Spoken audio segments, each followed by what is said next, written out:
Command banned his Frankenstein bomber until he dogfought 17 Zeros solo. At 0800 hours on the morning of June 16, 1943, Captain Jay Zeamer climbed into the cockpit of a bomber that, to the United States Army Air Forces, was little more than scrap metal. The aircraft, a B-17E, tail number 412266, sat on the tarmac of Carney Airfield in New Guinea, battered, leaking oil, and whispered about in hushed tones as Old 666. To the 43rd Bomb Group, however, this plane was more than metal. It was a harbinger of both fear and fortune. Little did the men know that by the end of this morning, Old 666 would face a swarm of 17 Mitsubishi A6M Zero fighters over the skies of Bougainville, and the events that unfolded would become legendary. The air was thin at 25,000 feet. The temperature had dropped to nearly 40 degrees below zero. The bomber's heater had long since failed, and the metal skin was so cold that any exposed skin burned to the touch. But Zeamer was not deterred. He had volunteered for a reconnaissance mission few others would attempt, a straight, level flight directly over a heavily defended Japanese airfield.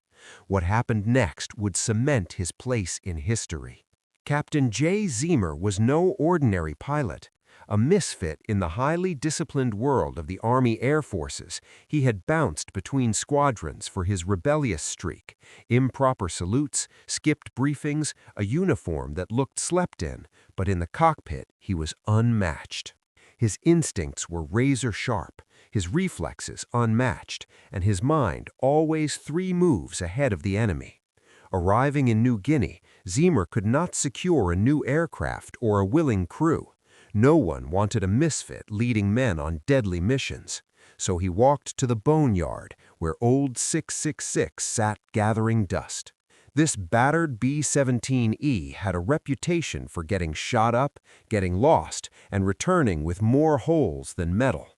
The experts called it a lemon. Maintenance officers laughed at Zeamer when he proposed repairs and modifications, but Zeamer saw not weakness but potential.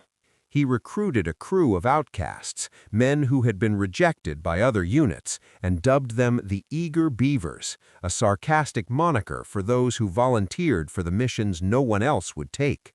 Among them was Second Lieutenant Joe Sarnoski, the bombardier, whose steady hand and loyalty would become the keystone of this mission. Together, they transformed Old 666. Twin 50-caliber machine guns were mounted in the waist windows, extra guns were bolted into the radio room, and a fixed 50-caliber was installed in the nose, controlled directly from Zeamer in his cockpit. By the time they finished, the bomber was no longer a standard B-17. It was a flying fortress armed beyond belief, a true Frankenstein aircraft. By 1000 hours, the Eager Beavers had loaded the cameras and double-checked their modified guns. The mission was a mapping run over the Japanese airfields of Bougainville. The information they captured would be critical for the upcoming Allied invasion. To get the photos, the bomber had to fly straight and level for 20 minutes over enemy territory.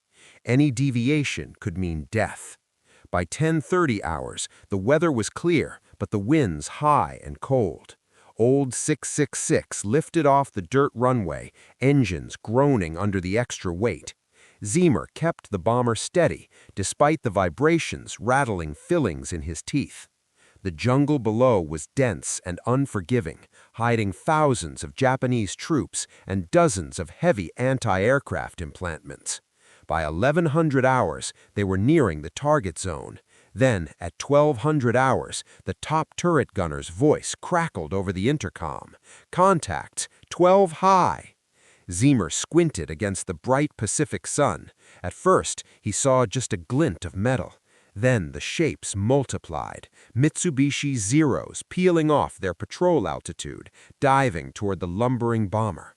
17 fighters in total, all elite pilots of the Imperial Japanese Navy, approaching at over 300 miles per hour. The odds were impossible. one bomber against 17 fighters. The Japanese pilots knew the B-17's weakness. Its nose was a killing zone for gunners, poorly defended in standard models by a single .30 caliber. But Zeamer's modifications had changed the equation. The swarm would soon learn that this was no ordinary bomber. The Zeros dove in from the front, their 20mm cannons cutting trails of smoke through the air. The roar of the engines, the staccato of bullets hitting aluminum, and the sudden eruptions of incendiary rounds filled the cockpit with chaos. Zeamer's left leg was shattered by a bullet that pierced the fuselage, and shrapnel tore through his rest. Sarnoski, in the nose, was hit in the stomach and neck, yet crawled back to his twin 50s. The plane lurched with each impact. The hydraulic lines were cut, the oxygen system damaged, and instruments shattered. Old 666 was dying. For 20 brutal minutes they fought. Each Zero that approached was met with a wall of fire from the Frankenstein modifications. Sarnoski's hands, slick with blood, squeezed the triggers, sending tracer rounds through the wings of attacking Zeros. One by one, enemy aircraft exploded in orange fireballs. The other Eager Beavers manned the waist, tail, and radio guns, spraying lead at anything that moved. But for every plane they shot down, more took its place. 4 Zeros attacked from the front, 2 from the sides, and the remainder circled for the tail. The B-17 shook violently, and fear gripped the men. Zeamer's left leg throbbed with agony, yet he kept the bomber level, ignoring the pain, focusing on the horizon and the cameras that must complete the mission. Then came the heroic decision. With Sarnoski critically wounded and the bomber riddled with holes, Zeamer realized that survival depended on audacity. He pushed the throttles forward, aimed the nose of old 666 directly at the lead Zero, and used the fixed .50 caliber like a fighter pilot. Every maneuver required brute strength. The massive aircraft had to be turned physically to line up shots. The enemy pilots, expecting an easy kill, found themselves under a barrage they could not anticipate. Explosions filled the sky. Zeros were shredded, their wings torn away. Sarnoski's final acts bought the crew precious minutes. The dogfight turned into a defensive siege, the Frankenstein bomber transforming into a flying trap. Zeamer's sheer determination and strategic use of his modifications had turned the tide. By 12:30 hours, the photos had been taken. The mission objective was complete. Zeamer still refused to turn back, flying straight and level through continued attacks. What had been a suicide mission was now a testament to ingenuity, courage, and unyielding resolve. Old 666 limped back toward New Guinea. The engines groaned. The fuselage had over 187 bullet holes, and the main spar of a wing was severed. The crew was battered. Zeamer had lost nearly half his blood, and Sarnoski had given his life defending the bomber. The landing was a delicate ballet of control and willpower, and the plane touched down on a dirt strip with minimal damage, bringing its surviving crew home. The aftermath was historic.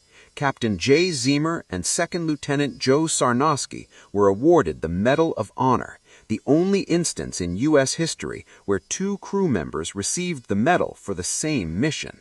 The rest of the Eager Beavers received the Distinguished Flying Crest, making them the most decorated aircrew of the war. Zeamer's modifications became standard in later B-17G models, with chin turrets added to address the very weakness he had exploited. Old 666, though subsequently scrapped, had left an indelible mark on aerial warfare. The mission over Bougainville saved thousands of American lives and demonstrated the extraordinary potential of human ingenuity, courage, and teamwork in the face of impossible odds. This was just one of countless untold stories from the Second World War.